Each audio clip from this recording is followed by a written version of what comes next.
What you're about to witness isn't just a courtroom hearing. This is the moment a life-changing decision is about to be revealed. The judge has already written the verdict, but when the victim's family begins to speak, the entire courtroom falls silent. What really happened that destroyed an entire family? And will justice truly be served today, or will it only deepen the pain? Stay until the end, because what happens in the final 30 seconds will leave you shocked.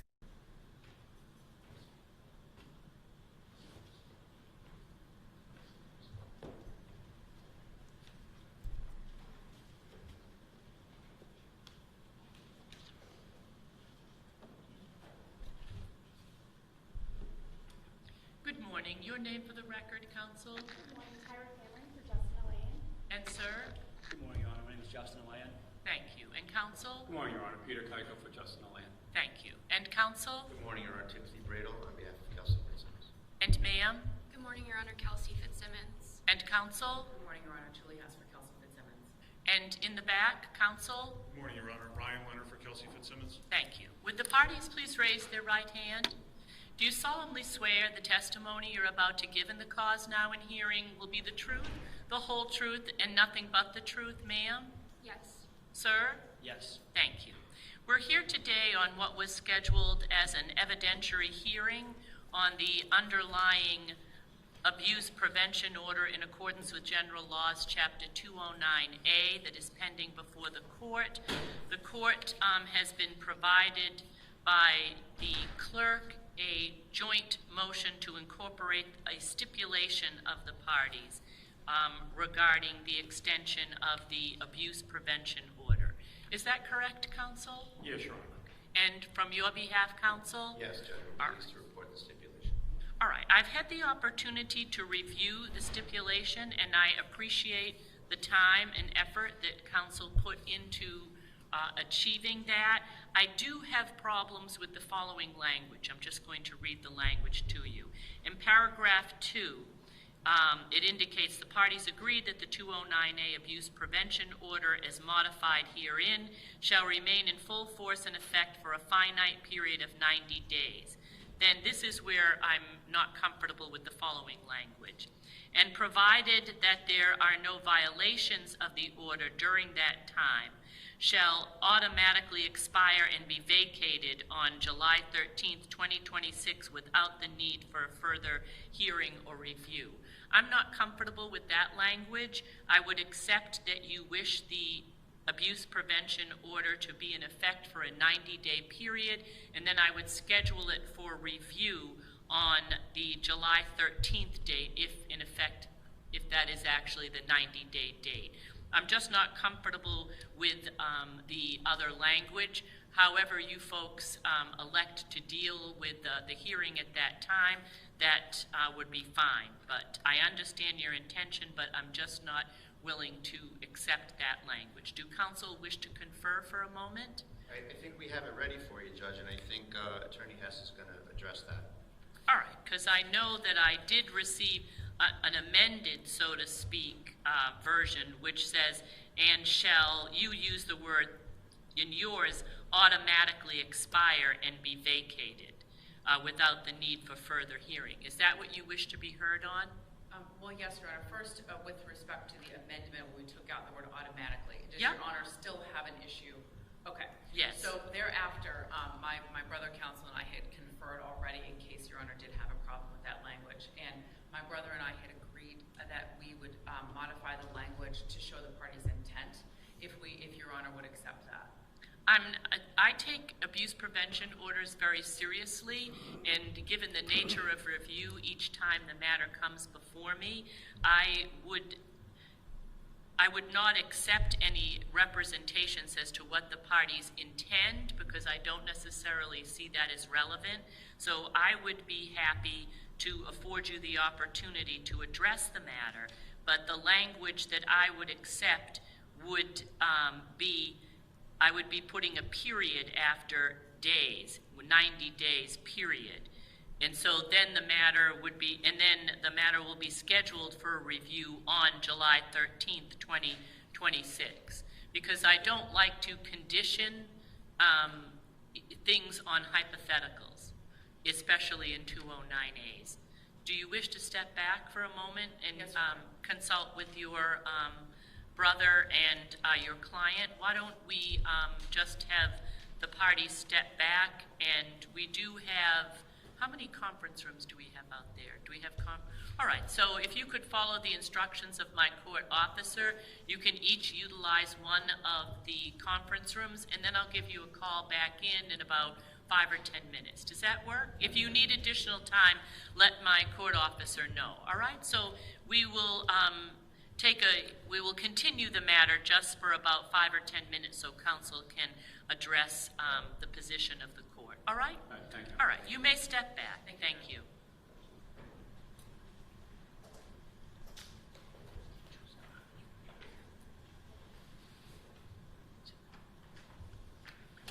Your name again for the record, counsel? Ira Cameron for Justin Elaine. And sir? Justin Land. And counsel? Peter Keiko, Your Honor, for Justin Land. Thank you. And counsel? Julie Hess for Kelsey Fitzsimmons. Thank you. And counsel in the back? Ryan Leonard for Kelsey Fitzsimmons. Thank you. And ma'am? Kelsey Fitzsimmons. Thank you. And counsel? Timothy Braille for Kelsey Fitzsimmons, Your Honor. Thank you. The parties have been previously sworn, so your statements remain under oath. And addressing counsel for the plaintiff, what do you have to report regarding any changes to the stipulation after the court provided some input? Thank you, Your Honor. I conferenced the matter with my sister, and we took the court's comments under consideration, and we've made that particular edit to the stipulation. And both parties have endorsed that. All right. And counsel, do you wish to add anything? No, Your Honor. All right. Very good. These questions will be directed to the parties relative to the stipulation that was filed today and then altered after second call. The court is addressing what we will call the amended stipulation. It is entitled in that fashion, but it was not the first one that was filed, so that's why I'm referring to it in that regard. Do either of the attorneys wish to summarize it, or should the court summarize it? Why don't I have you summarize it, counsel? Thank you, Your Honor. All right. Your Honor, the parties have come to a stipulation which does two things. It extends the restraining order and it amends it. It essentially, Judge, extends it till July 13th, which is a 90-day, I believe that's the 90-day date, calculated properly.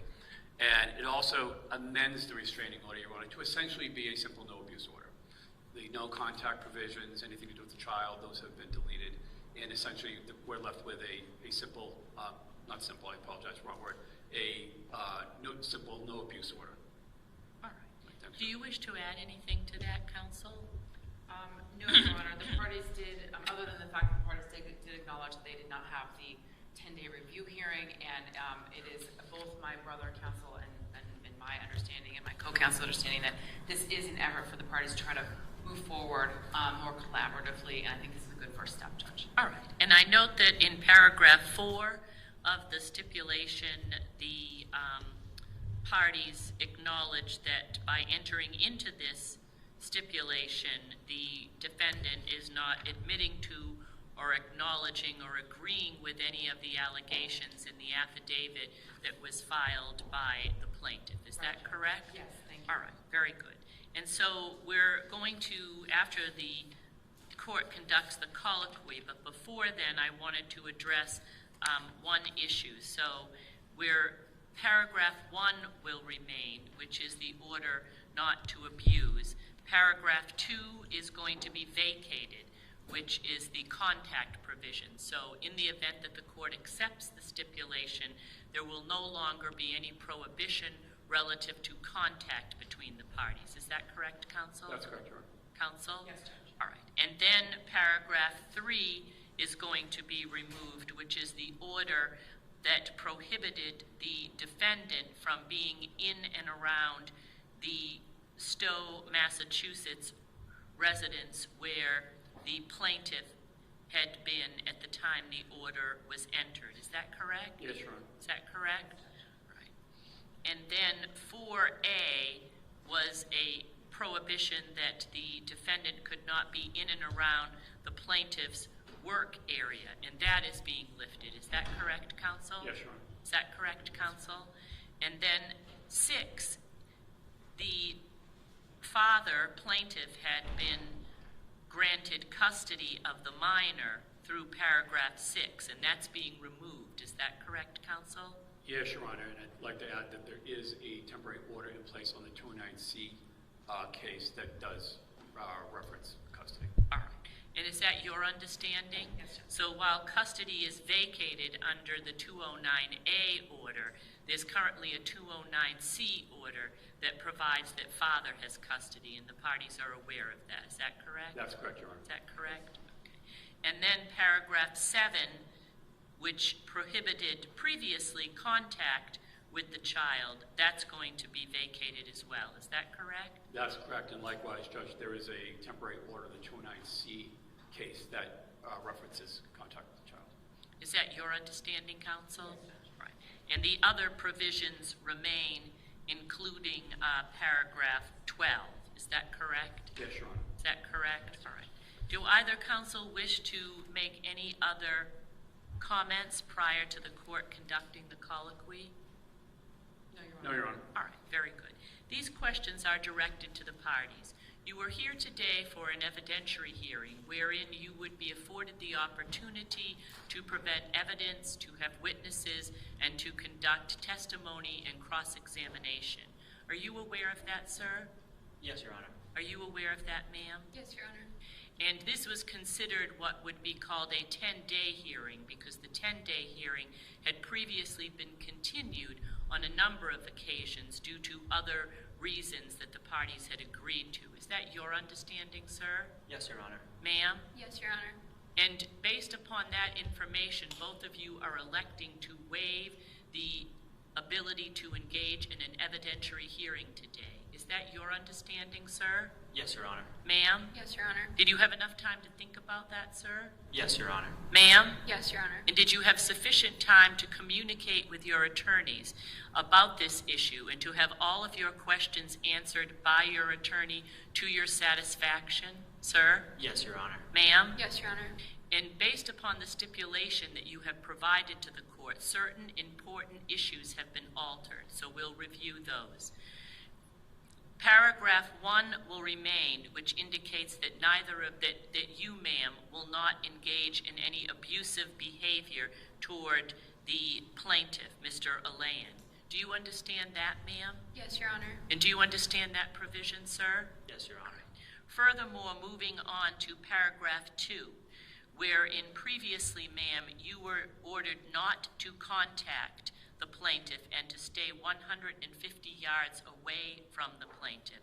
And sir, you are now requesting that the court remove that provision. Is that correct? Correct, Your Honor. And is it your understanding, ma'am, that that provision will be removed? Yes, Your Honor.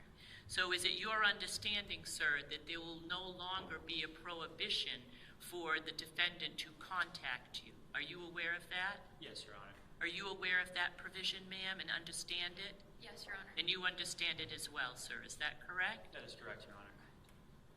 And similarly, paragraph 3, there was an order that the defendant leave and stay away from the address where the plaintiff had previously indicated he was residing.